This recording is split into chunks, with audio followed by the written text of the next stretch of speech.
What are the historical examples, or what guidance would you give? So I think of it mainly in terms of balances of power and making sure that our distribution of power maps out to the people at large. That essentially, to put it in other words, that our institutions and our forms of life are as inclusive as possible. It's more than numbers that defines the middle class. I think in many ways we forgot what brought us the middle class. It's that sense of security we felt taken care of, and we felt confident that we could build something even better for ourselves. In the 70s, close to 2/3 of people were comfortably in the middle class, and by 2015 that number had dipped below 50%. Few people are getting richer and most everybody else is getting poorer. And that just is making people both objectively less economically secure, but also they feel less economically secure.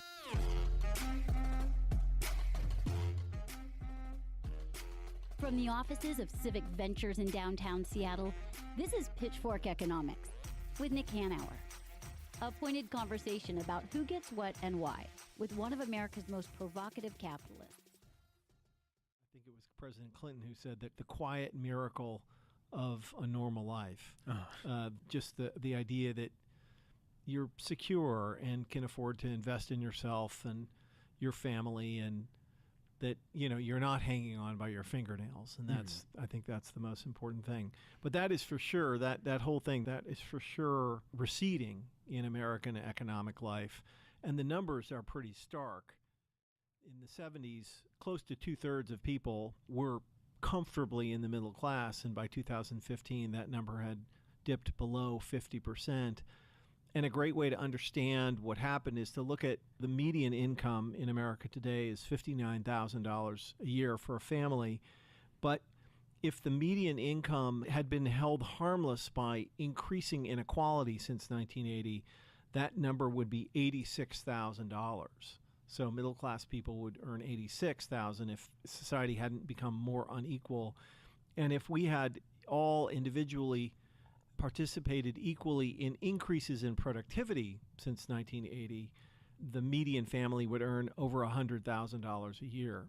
And I think that those numbers kind of dimensionalize the relative decline of incomes in the middle class. That's interesting, because usually when politicians use the phrase middle class, they're sort of using that as a shorthand to describe all Americans. And I know that a lot of Americans who are not in the middle class describe themselves as middle class. That's traditionally been the case. But so what you're saying is we can put a number to it, and that number is in fact shrinking. Yeah.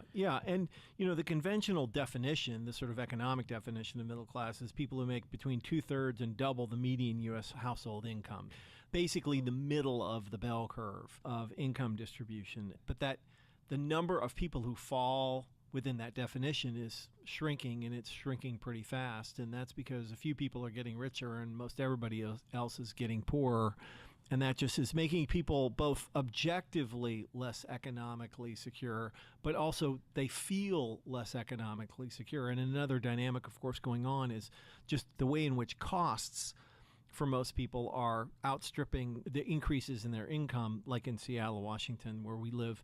The average house is now $750,000, Wow. Which is just, it's a lot of money. And if you have a mortgage on that house, if you tried to buy it today, it would cost in the range of $4,000 a month. And as you know, childcare in our city costs $1,500 a month. Yeah.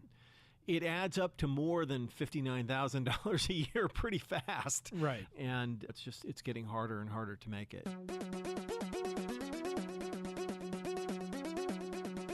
I haven't had to work, and we've been comfortable, but it's obviously changing, and where we have to live in order to maintain that comfort has changed over the last decade. And I think that we would just continue to get pushed further away from the city, or maybe into another state, if we just stayed at that same income level and that same comfort level. It's kind of like watching yourself in a mirror, right? Looking at how things are changing, or gas, right? Everyone remembers when gas was 25 cents a gallon, and everyone's like, hey, that's all of a sudden $4 a gallon. No, it's not $4 a gallon all of a sudden, right? It's not an overnight shift, it's a slow change. So it's not anything that off the top of my head I can look back and be like, oh, this defining moment is, healthcare is more expensive or groceries are more expensive. It's just everything has gotten more expensive.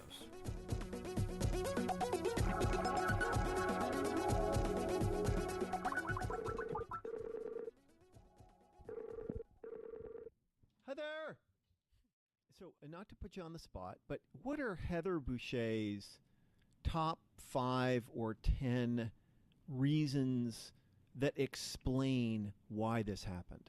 Like, as you think about, like, the causes for the demise of the middle class, what were they? How do you parse that?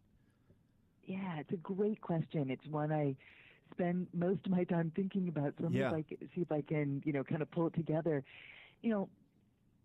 I think in many ways we forgot what brought us the middle class. And some of that is about a set of policies that directly support workers and their families. But a lot of it was about creating a structure that our economy was embedded in that gave middle-class workers some economic and political power. Right. And we've seen that eroded in no small part due to the rise of inequality, which has stripped families of all kinds of powers. You've seen those at the very, very top be able to take on more power in the political realm and the economic realm. We can talk about some of the specifics there. But what that's meant is that the middle class hasn't been able to lay a claim on growth, right? I mean, I should sort of say, as we started thinking about, the role of balancing power, I think we forgot that if you allow inequality to just increase and increase, pulling at the very, very top, you're creating this massive power imbalance. And so many of the policies that have eroded America's middle class come from that imbalance. I think of, one thing that economists are talking a lot about now, a lot of people are talking about is we're seeing this rise in monopoly power. So fewer and fewer firms accounting for more and more of the products that we buy. Amazon, great companies that I buy stuff from all the time. But you realize you're like, wow, this is this new power that these smaller and smaller number of firms have, which does so many things. One, it gives those companies so much power over workers. Yes. Because in so many communities, they're the only option. Exactly. So nurses, a classic example, right? In many communities, there may be, because in so many communities, they're the only option. Exactly. So nurses, a classic example, right? In many communities, there may be a number of hospitals that you could work at if you're a nurse, but they're all owned by the same company. Right. So if you don't like the working conditions, you don't have any bargaining power, right? Yeah. So can I ask a slightly, a little bit of an epistemological question, which is, what was it, do you think, that led to those policy changes? Like there's a really interesting question to tease apart, which is the cause and effect dynamic, right? These are feedback loops. Is that for sure the richer the rich get, the more economic and political power they have, the easier it is for them to manipulate policy agendas to make rich people even richer. And, I often think about, the neoliberals. This was an idea presented essentially as a law of nature by people like Milton Friedman that totally took over the minds of a lot of Americans. Do you agree with me that that's a super important part of this story? I could not agree with you more. Let me actually take it back to your first question as a way of kind of engaging with you on this. You started out by saying, Heather, what's happened to America's middle class? Yeah. And I think when most of us think about the economy, there's, when I tell people I'm an economist, a lot of times they'll ask me what I know about the stock market. And I'm like, what? I don't actually do that, but that's fine. But, one of the things that comes up time and time in the political context, of course, when you're talking about, quote unquote, the economy, what people are really talking about is what's going to create good jobs in my community? What's going to make my community prosper and create economic security for me and my family, right?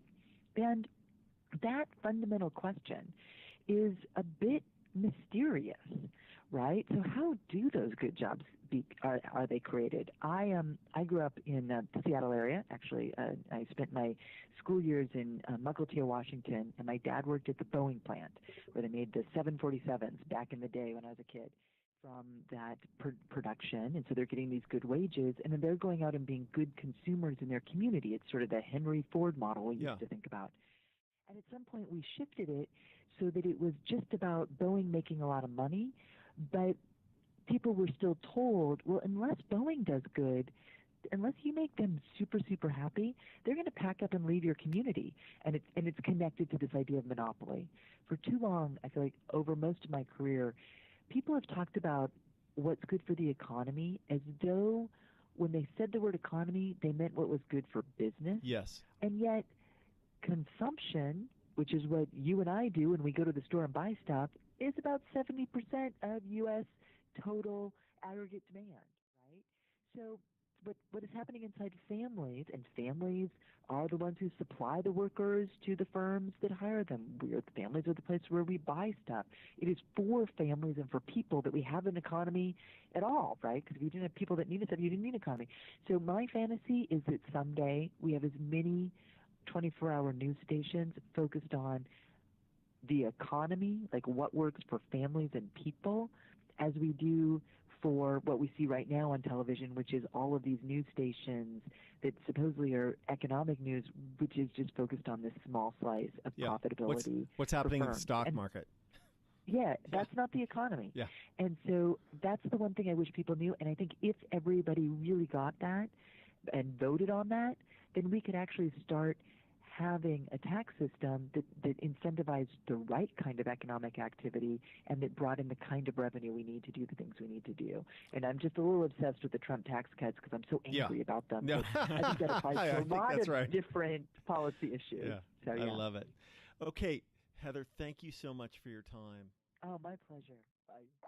Nonetheless, the economic statistics gives us a general sense of what's going on. And what they show is that there is, in fact, this top 10% of society that has pulled away from everybody else. So whereas before, let's say 50 years ago, the wealth of that top 10% of American society was about, on average, 10 times that of the median, it's now closer to 24 times the median. So what that means is that we've got a group that's pulling away from the median. They haven't actually been gaining in relative share. That's all gone to the top 0.1%. But in terms of wealth, that's where they are. Now, who are different spin on that metaphor using this idea of rubber banding. Could you unpack that a little bit? Because I think it's an interesting way to think about it. If you've got in your head that we have this ladder and that it's relatively easy to go from rung to rung if you work hard enough, that doesn't seem to be the case any longer in America. And I'd love to hear you talk more about that. Yeah, sure. It's one of the amazing myths in American society. It's hard to imagine how we get away with it because the empirical evidence is very clear. The United States is not a particularly mobile society. I mean, we're supposed to be. It's the land of opportunity, but that isn't what the data actually tells us. UK and Italy, we have much tighter rubber bands than places like Japan and Germany, and we are much, much less mobile than the Scandinavian countries. We're on an upward trajectory, and the latest data shows that these rubber bands are getting tighter. We're getting more and more locked into our place in the ladder. So we're headed towards, something like Chile or Argentina in terms of that number. If you were to draw lessons from history and then give us a guide to what we might do about this, what are the things that people do in these circumstances that prevent us from sliding further? What are the historical examples, or what guidance would you give? So I think of it mainly in terms of balances of power and making sure that our distribution of power maps out to the people at large. And essentially, to put it in other words, that our institutions and our forms of life are as inclusive as possible. So that is to say, I think there's a lot of emphasis now on redistribution of income. And for me, the problematic aspect of that is not that wouldn't be well deserved. It's just that it kind of supposes that the existing distribution of income actually reflects the contribution of people to society. That, the people who are making huge incomes, that's because they're, helping everybody else out so much by making so much money. And that's basically a bunch of baloney, right? And so when you simply take some of that money and redistribute it around, you're not changing the underlying logic. What does change the underlying logic is, for example, giving people who didn't have the vote. It's imperfect because, of course, they can then still be manipulated to some degree. But when you give, for example, the formerly enslaved people a vote, as Frederick Douglass said, now that we've used the bullets, give us the ballot. That makes a structural difference. When you give women the vote, that makes a structural difference. And then in the case of labor, the reforms of the early 20th century did a tremendous amount to put power into the hands of laboring people that allowed them to build up unions. And there was a tremendous increase in union membership around that time. Those kinds of things, they're structural moves, but when they're effective, what they do is they essentially make sure that power matches the actual resources that we have in society, which is people. So if we can map power away from privileged groups and people, then that's, I think, the key thing. So, today that would mean, I think, breaking up some of the monopolistic and oligopolistic rent-seeking arrangements we have in our economy, re-empowering labor. I think it also means that we invest in people. I mean, it's a kind of cliched political slogan, but we need to have an education system that works and that treats education as a social good and not just a private good that helps people on their, maximize their earnings over the next 5 years. And the same with healthcare. Other countries have figured this out, that to have a functioning modern society, you need to look at access to healthcare as part of what it means to be a member of our society. Let's return a little bit to this question of the 9.9%. What are some of the ways in which that gets reinforced? I'd love for you to talk more about how this works practically. And I would imagine many listeners will see themselves in these things, even though they themselves may not identify as an aristocrat. Sure. I mean, you can start with the neighborhoods, for example. We now have a huge divergence in real estate values. Everybody who spends time on Zillow knows this.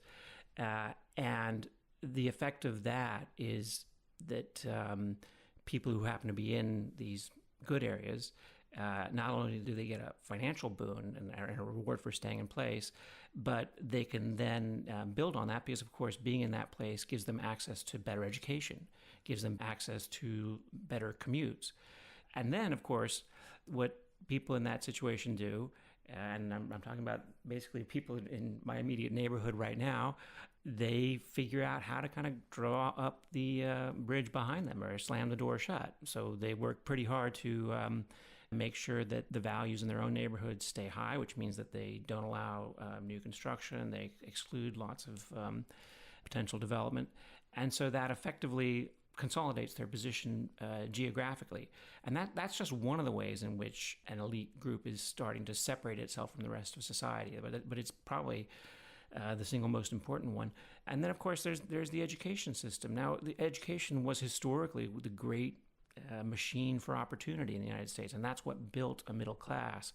And there was a time when even access to higher education was close to free, or certainly was accessible in the United States. But we've now figured out, or at least a part of the elite has figured out, how to use that as a way of reproducing privilege. And the way we do it is pretty straightforward. The selective colleges have all decided that rather than invest in creating more spaces and educating more people and offering their goods to society in order to improve opportunity, they've decided instead to reduce their admissions rates, make themselves more selective.